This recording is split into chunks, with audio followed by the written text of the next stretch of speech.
Welcome to Living Whole Life, a collection of our perspectives, travel life, and passion projects. I'm Sarah, travel nurse, board-certified holistic health practitioner, and creator of Living Whole. This is my husband, Kevin, artist, painter, professor, and this is Fitz.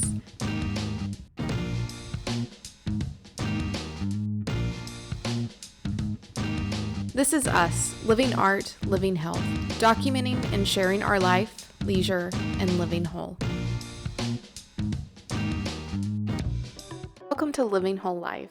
We are headed to the Northeast, so all of our stuff is kind of out and about, and this is why our kitchen looks the way it does right now. But 1 year ago, we returned home from almost 5 years of traveling the U.S.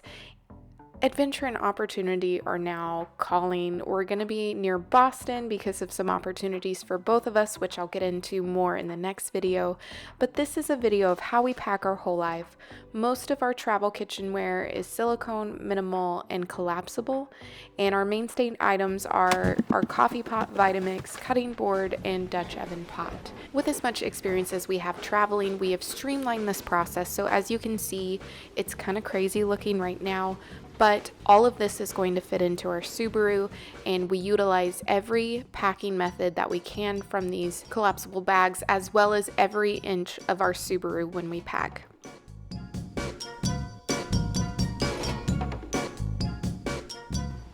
I'm packing the kitchen essentials right now. I have just 1 or 2 more items. The coffee pot will go here. I was able to pack our spices in the big suitcases that'll go on top of the Subaru. And then we have some random little things here. Our recycling, just a few more things. So it looks kind of crazy. Again, it looks like a madhouse in here, but this is kind of what happens. He's gonna try to put some of his paintings on top. We'll see how that goes. Still have my tripod, computer, and stuff will go in here. Then as far as our clothes, we pretty much have all our clothes in here, minus that bag right there, and my small to-go suitcase. We're hoping to pack our mattress topper, and this bag has his suits and things like that in there. All of that is going to fit into the Subaru. So I had a little obstacle with the bags that we were using to vacuum down. This has all of Kevin's shoes, a couple of my pairs of shoes, the rest of our miscellaneous clothes and shoes, a blow dryer, and some other random stuff. So what are you packing? This is your entire studio, right? I figured out a way to streamline everything down to where I can only just run with the basic things I need. One of the largest things I have to take but serves such a basic need is my chop saw. I can fold it down and put it at the bottom of the tote. That's just for cutting with a 45s, doing my own stretchers. It's just I need that. Basic tools, drill, everything you'd want in your toolbox, hammers, screws, wrenches, pliers, all that. I brought exactly 8 clamp lights that are in this bag, along with 6 extension cords. And it's pretty packed. And wow, yeah. Power strip and extra wire that I took down will be my track lighting rulers, projector, and I have, a collection of brushes that I can always use.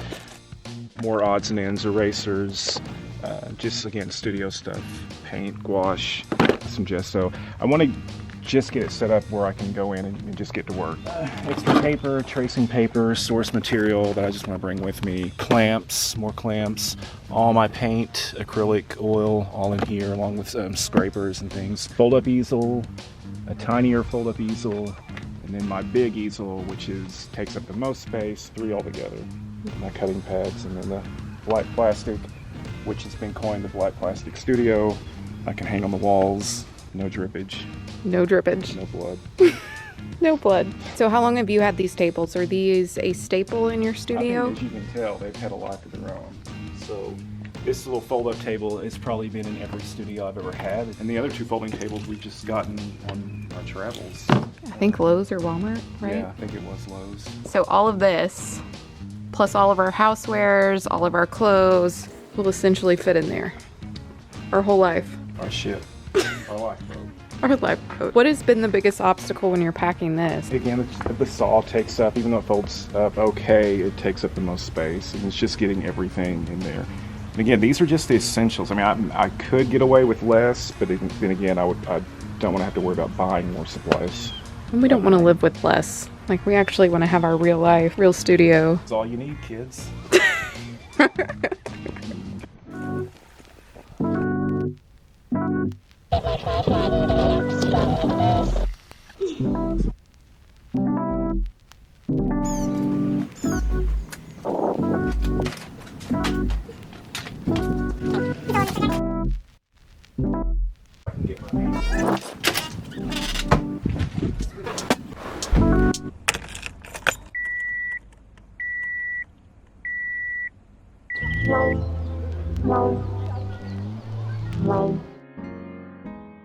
Every time we head out for a travel assignment, I always get a little nervous about fitting everything into the car, but we always seem to do it. The next step of this is packing for nutrition. Our Stanley coffee mug is a staple in our travel. We're both coffee drinkers, so this is great.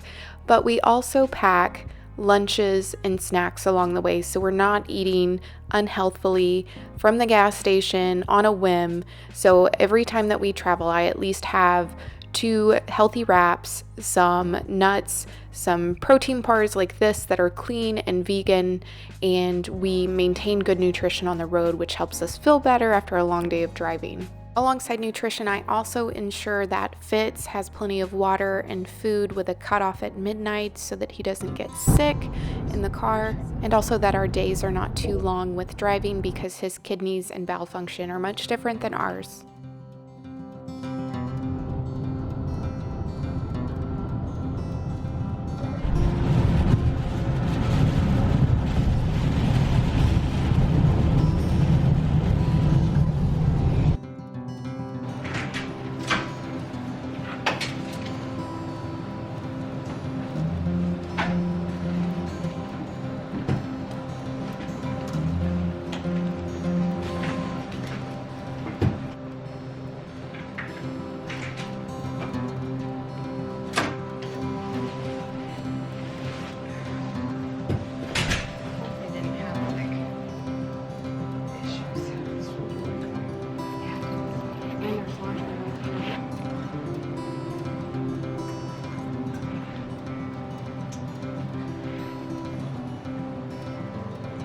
Oh my goodness. Is that a long car ride? Is that okay?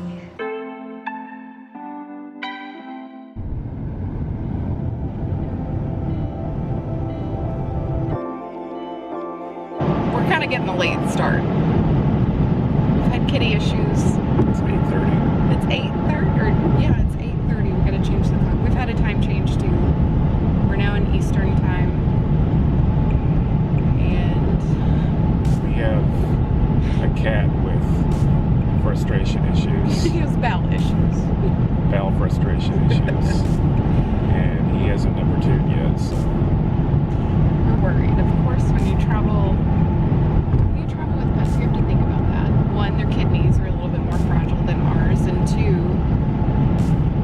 we get to stop and use the restroom and drink water and do all the things. So, Well, in the past, he knew the routine. Yeah. We've been doing this so frequently, and he's gone a year now without having to. And I think he's just getting adjusted again. So yesterday, he basically exploded out of all 3 ends, and he peed and pooped all at the same time. It was so traumatic. So she cried, he exploded, and I just kind of moderated and helped clean up the mess. it's not funny, but these are the things that happen that you're just trying to make the best of. I don't know. But we have kitty issues. Bless his heart.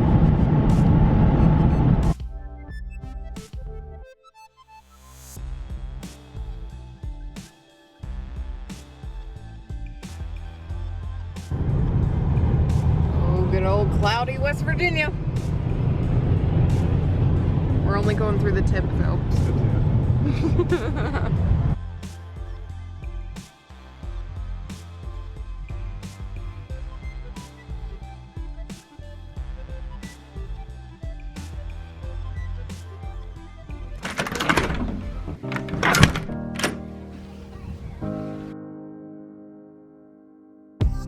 What you doing? What you doing? Someone's comfortable. Fitz. Hey, Fitz. Don't mind us.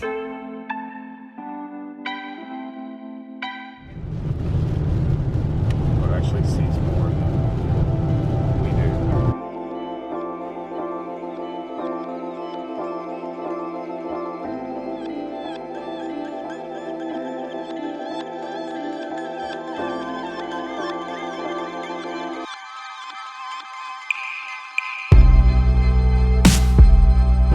You look chipper. You're not chipper. Day 3 of driving. Yesterday was a full day of driving. The weather was shit. We had, rain and fog and just a blanket of white. It wasn't even like rain clouds. It was white like this. So this has been our entire drive, pretty much. Fitz is still not pooped. But he's peeing and he's acting fine, so I'm not super stressed because we limit his food when we travel. We have 4 hours, 5 minutes until we're picking up the keys, signing the lease. Driving into a wintering mix. Yeah. At 33 degrees. Yeah. So it could be worse, but it's pretty. It sucks. It does. So, it'll be fine.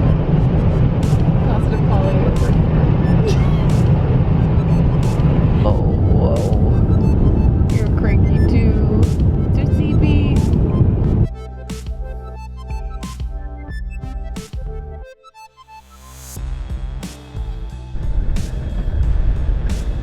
What are we doing? Just stop it.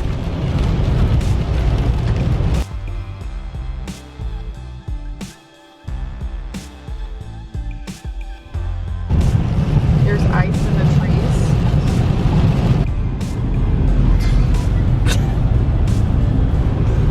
We're a little distracted by the freezing rain. This is kind of shitty. But we're in Massachusetts now. Yay for this. We've seen how many cars off the road? I've lost count. Probably 7 or 8 at least. Just on our side, not even the other side.